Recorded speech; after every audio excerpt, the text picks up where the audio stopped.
Ole Miss got a 34-24 win over Florida. I'll say this, though, Bear. This weekend felt like the game was almost a footnote, really, truly, to the bigger thing, right? Let's get to brass tacks, and let's talk about Lane Kiffin. And, man, what a fun weekend. Going into the weekend, one of my friends, I would call him a friend of the show, Dan Thompson, who does work for Stadium and Gale. And I will say this, by the way, I'll defend Dan on this front. Dan is not just some guy throwing shit at a wall and hoping it sticks. He actually is very connected in that community. So I do want to back Dan here. But Bear, you know as well as I do, one thing that moves the needle more than any is coaching searches. And there's just a lot of stuff flying around right now. Dan comes out obviously on throughout this week and is saying he's feeling pretty good about things trending a certain direction. Then he throws out the tweet, hey, make sure you keep your phones on you on Sunday. Keep your phones on you on Sunday, all right? I was also told on Friday, Bear, it was a done deal. Pen had hit paper. Lane Kiffin to Florida. It's done. Saturday morning comes around. I'm told by somebody else in Oxford, local business owner there, hey, here's the number, here's the years, it's done. He's back at Ole Miss. The bottom line is this, folks. Nobody knows what this man is doing. Nobody knows, and I don't know that we really learned anything from the weekend about his future. Again, I heard both sides say virtually the same thing within a 24-hour span. Bear, I feel like he's going to be back. I'm far from 100% on it. I am. I'm far from 100%, but I feel like he's going to be back in Oxford. You hate for that to distract from what happened on the field, but that is the bigger storyline. The better news is this. Hey, Ole Miss, congrats. You're in the college ball playoff. You got the 10 wins. Playoff, you're in. You're in. And like Lane said in postgame, we don't want to distract from the players and, distract from what they're doing. But the problem is you are distracting because you haven't, no answer is an answer to a degree, if you will. I want to tell this tale really quickly, Bear, because I was telling people this at the tailgate yesterday and throughout the weekend. Have you heard the tale of the scorpion and the frog? Yes, everyone has. Heard this. Okay, so for those who have not heard it, listen, I don't know what Lane Kiffin's going to do. He might stay at Ole Miss. He might go to Florida. He might go to LSU. He might go to the NFL. I have no idea. The only person who knows what Lane Kiffin's going to do is Lane Kiffin. But it's a very cautionary tale no matter who he goes to, where he goes, what have you. So there's a scorpion and a frog on the side of the road. The scorpion's trying to cross the road, but the only way he can do so is he hops on the back of the frog. So he asks the frog, hey, can I hop on your back? Can you get me to safety to the side? The frog says, no, you'll sting me. You're a scorpion. You'll sting me. The scorpion says, no, I won't. I promise. Just let me get on your back. We'll get across. We'll be safe. Everything will be fine. The frog says, no, you'll sting me. The scorpion begs, please, please, I promise I won't sting you. So the frog says, fine. Scorpion hops on his back. They get to the other side of the road. What happens? The scorpion stings the frog. And as the frog is dying, the frog looks at the scorpion and says, how could you do this? You told me you wouldn't sting me. And you know what the scorpion says? I'm a scorpion. It's in my nature. It's in my nature. The scorpion in this story, if you haven't figured out, is Lane Kiffin. And the frog right now is Ole Miss. I say all that to say, I don't know what Lane Kiffin's going to do. But you need to know at the end of the day what you're signing up for and who you're signing up with. And until seen otherwise, Lane Kiffin's a scorpion. It's in his nature. It'd be in his nature to make the move and walk away. You got to know who you're getting in bed with when you do it. And you accept that when you sign him. Talked to a lot of Ole Miss folks this weekend. You accepted that when you brought him on. So you live with some of the bad that may come on the back end of this for all of the good you've had. That said, again, he very well might come back to Ole Miss. I have no idea. Bear, it was weird. It was a game that I didn't really – Florida was up at half. I did not feel in doubt they were going to come back and win this game. Never thought just because – yeah, just because, dude, we've seen this song and dance from Florida already this season, finding ways to listen, we're at a point in the season with all these teams we talk about because the margins are so razor thin in this league. And guess what? The good teams find ways to win games, and the bad teams find ways to lose them. That's just it. That's it. That's what separates these teams. All these teams have talent. Florida has talent, but this version of Florida finds ways to lose. Star of the night, Kawan Lacey. Dude was on a different planet. He was featured on the scoreboard like 3 separate times for setting a school record. I think, for rushing yards in a season, rushing touchdowns in a season. Congrats. I mean, dude, this dude went off. 31 for 224, 7.2 a carry, 3 touchdowns. I mean, he was just incredible on the night. Again, I give Florida a lot of credit. They're playing their hearts out. They're playing their guts out. Again, you see it. It is a team that has talented players. But at the end of the day, finds ways to lose games. You got to win games like this. If you're on a warpath to the playoff, you got to win games that sometimes you don't bring your A game. We'll talk about another team that did that here in just a second. But Bear, again, bottom line, Ole Miss, college football playoff. And my takeaway from the weekend in Oxford is I know about as much about this Lane Kiffin stuff as I knew going into it. I thought I might learn some things and hear some things, but I heard so much from both sides. I don't think anybody really knows at this point. I don't think Lane knows what he's doing at this point. And I think that's kind of the biggest selling point at this moment is, hey, head coach doesn't know, you don't know. A source doesn't know, your best friend doesn't know, the person who knows a person who knows a person who said that they know something, they don't know anything. Because I don't think Lane truly knows what's going on. Here's what I will say. There's a lot of people out there that are coming to the conclusion of Lane is now at a point of, we've gone from it being a funny charade. We've gone from it being a moment of where, oh, look at Lane. He's doing Lane things to, okay, now I'm getting a little bit nervous and also I'm getting a little bit pissed off. Ole Miss fans are very pissed. They're very upset. We're at a point of where you're saying in a press conference, let's not take this away from the players and let's not distract what's going on that we have here. Well, by not saying anything, you are distracting what's going on here. Let me just make something abundantly clear to anybody who does not know Lane Kiffin. He lives off of this. He absolutely is engulfed in this type of persona. And you want to know what? Any negativity, any positivity, any bit of attention that you are giving him, he is salivating over. It's like whenever we go ahead and we watch people who have bad takes all the time. There's multiple people that work in podcasting, multiple people that work on national radio, people who say that they know the game and they love the game of college football, and they clearly don't. But what they're doing is they're pushing the buttons on you. They're putting you in a position where they're going to say something very moronic, and they know you're going to take the bait. And I tell people this all the time. You want to go ahead and make sure that they don't exist anymore in our space to talk about our game. Don't react to it. Don't go say anything to them. Don't go out and give them the benefit of the doubt or any credit that they're looking for or any admiration. But you know what people do? They have to let their opinion be known. Nope. You're wrong. You're an idiot. You're dumb. I can't believe that you said that. And every single comment that you make and every single YouTube post that you have, guess what? It writes them another check. It keeps them in the spotlight a little bit more. So Lane knows at this point, he can do whatever he wants, and people are going to comment on it. Good, bad, indifferent. Florida fans saying, welcome on down, brother. We're so glad that you kicked our ass, so we had a good feeling of what it takes to win with you as our head coach. Ole Miss fans, dude, can you at least make a conversation starter? Are we at this point agreeing to terms, or are we not agreeing to terms? LSU, and here's the crazy part. Lane has so much equity right now and so much of a leash that he can kind of work with. It's kind of mind-boggling, because let me explain the situation to those who don't understand what's going on.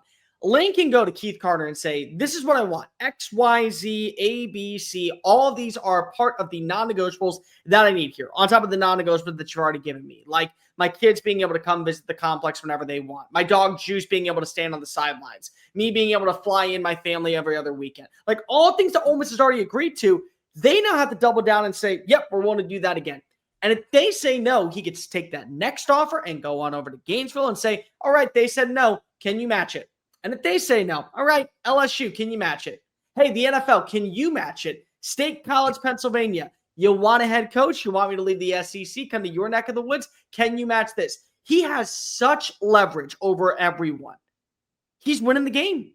That's what it is. So if you don't want to have this continuously be a thing that drives on up and becomes chatter, let it die down. Don't react to it. Lane is still making the decision behind closed doors, but I'll tell you what he is doing. He is relishing in the fact that he has become the public eye of college football, because it basically has turned into the LeBron 2.0. Where is Lane going? The decision is on the horizon. Like, that's what we got.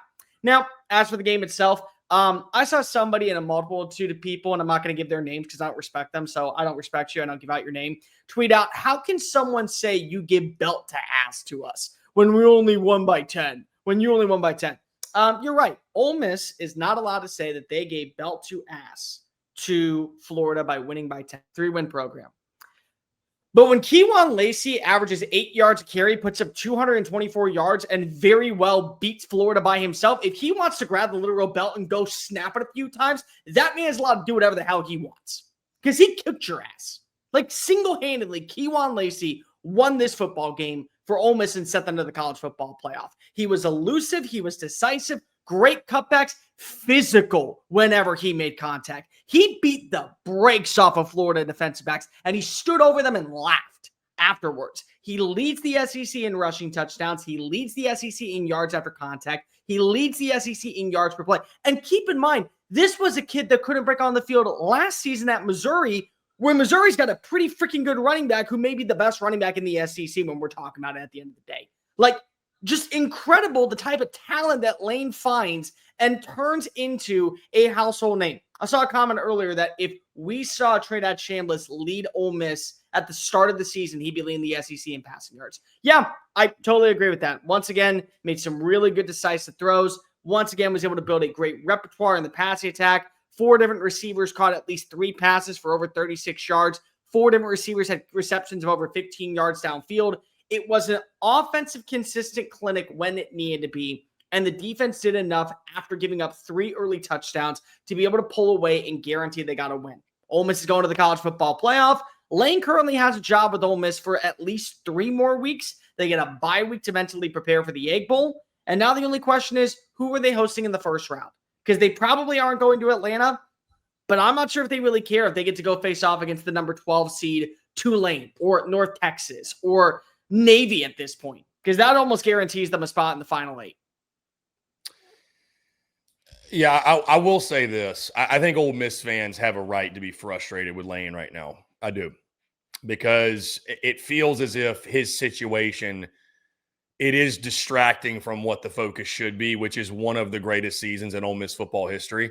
Yeah. So, like, I'm not saying, like, you love the guy, but, you know, I love my brothers. I love my sister. I get frustrated with them. You know, you got your siblings. You get frustrated with family. That doesn't mean you don't love them. Ole Miss folks have got a right to be frustrated with Lane. I just, you know, like, because here's the deal. I can tell you this, by the way, walking away from Oxford. They're not going to let him carry this into past the end of the season. So he's got 2 weeks to get this shit figured out. They're not letting Lane Kiffin hold them in limbo. Like, you're either going to, after the final game, after Mississippi State, you're in the college football playoff. Congrats. You're either going to be our head coach the long term or you're not. And we're going to do this thing without you. So he's got to make a decision at some point if he has not already behind closed doors. It's Lane Kiffin. I fully would expect him. I mean, he's a troll, dude. He's going to roll this thing out in the wackiest way. I was fully expecting him to, like, go on the Jumbotron and be like, hey, I'm back or something like that. Like, that would be such his style. But Ole Miss fans have a right to be frustrated with him. That's all I'll say. They've got a right to.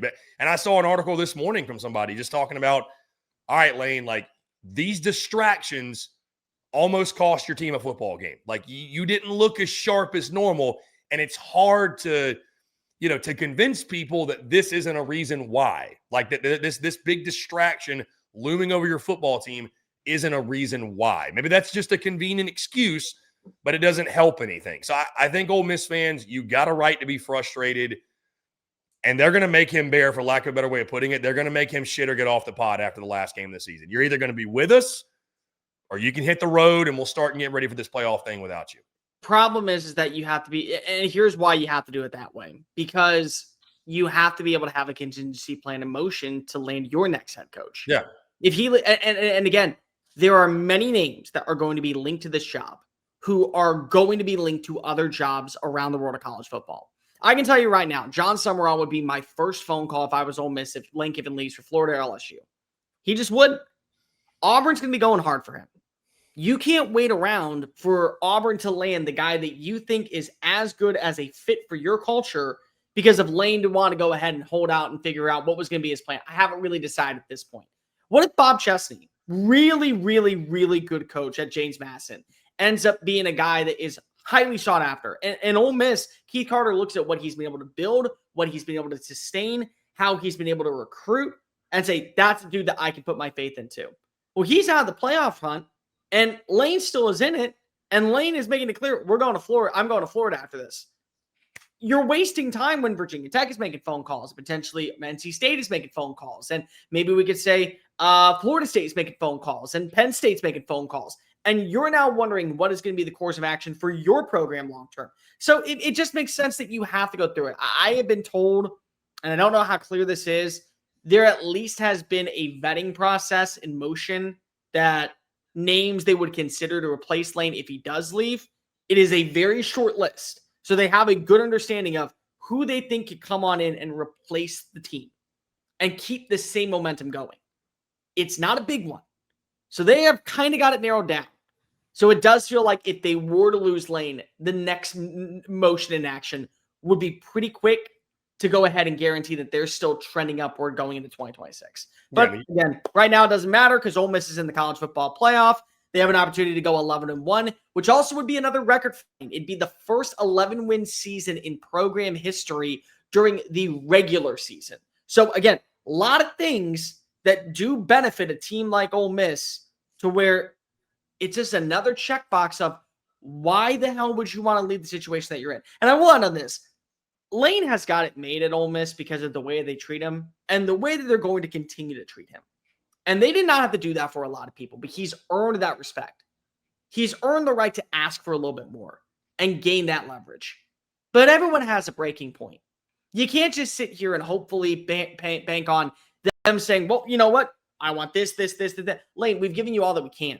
There's not much more we can do. Either accept what we've given you or go somewhere else that can afford you and your luxury lifestyle. But again, I don't think Lane Kiffin actually has an answer at this point. I think the bye week is going to be really beneficial to determine on what his overall stance is. Yeah, I would say this too. I mean, it's 3 straight 10-win seasons, first time in school history. That's Lane Kiffin. So you're right. He's certainly earned benefit of the doubt. He's earned everything that he's gotten at Oxford and then some. But yeah, at some point you got to make a decision. You are right. This bye week upcoming this week, and I'm sure a lot of progress will be made. There will be a lot of rumors thrown out there. So be careful in these streets. And again, I'm not, I mean, listen, everybody's got their sources and things change. And like I said, like my guy, Dan Thompson, for example, who, I mean, millions of views on his posts over the weekend, everybody kind of waiting to see if it came to fruition. And he had to kind of backpedal a little bit on Sunday. And I know that was a kind of tough look for him, but I mean, yeah, it's just ever changing, dude, but it's just, nobody knows. Nobody really knows. It does sound like, I don't want to say anybody's out, but like I'm not hearing a lot at all on LSU. It does sound like to me it's going to be either Ole Miss or Florida, but you just never know with Lane Kiffin. He's this dude's unpredictable, man. He marches to the beat of his own drum. He does his own thing. This dude could wake up one day and be like, "Yeah, I'm feeling this mood. I'm going to go here." You never. And know. He has everybody wrapped around his finger, paying attention to every single thing that he does. Yeah. Hey, it feels good to be wanted. He's wanted by everyone. Really quickly, shout out Sierra Clark, who was with us at the library on Friday. Really great stuff. SECT in the building. Sierra says, do you think someone's going to land Glenn Schumann, Georgia DC, as head coach? Does he want to be a head coach? Like, that's the big question. That's what this really comes down to, because he's got it made right now. I think that he eventually will take the Brent Venables approach. He'll wait for the job that he can't turn down to go ahead and lockstep his way in and hopefully be the reason why the team continues to win. But like Brent Venables he bided for the opportunity to get to a place that he knew was special and could not say no to. I think that's going to be Glenn Schumann. If he doesn't view Ole Miss as a dream destination, if he doesn't view Ole Miss as a place to where he can flourish long-term, like I think Florida, if they hired Glenn Schumann, that'd be a hard job for him to turn down. I think Ole Miss is one to where I could see him go. I don't know if he does, but it has to be the right job for Glenn Schumann to leave Oxford. I mean, Athens. Jeff Langley, BTTS, everybody else asking, yeah, Oxford was incredible. Can't wait for you guys to see the vlog. Again, thank y'all so much for the hospitality. Really, really appreciate it. Again, we could spend this entire show talking about it.